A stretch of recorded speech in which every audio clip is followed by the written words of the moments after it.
Donc là, j'y vais. C'est ce que l'on appelle le bouche à truffe. Comme les humains, les animaux peuvent avoir besoin d'être réanimés. Et on y va.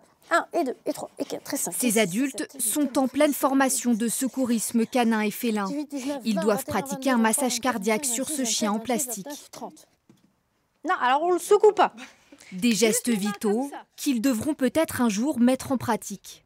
Il y a beaucoup de chiens détachés aussi là où je promène ma chienne des fois, donc du coup, avoir les bons gestes à adopter, et puis en cas de problème, je pourrais prendre en charge l'animal.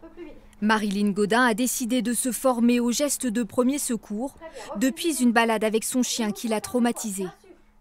En sniffant une touffe d'herbe, mon husky s'est fait mordre par une vipère à la truffe.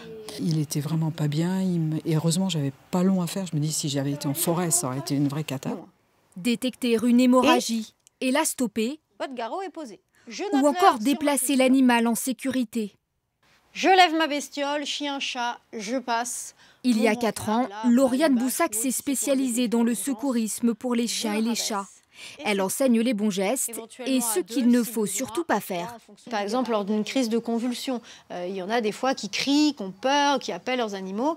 Surtout, je leur dis, vous ne faites rien, parce que ça peut au contraire stimuler la crise. Pareil, pour le coup de chaleur, j'ai beaucoup de gens en formation qui me disent, moi j'ai déjà tondu mon chat ou mon chien pour qu'il ait moins chaud. Alors que non, il ne faut pas les tondre parce que le poil a vraiment une fonction justement pour ventiler l'animal.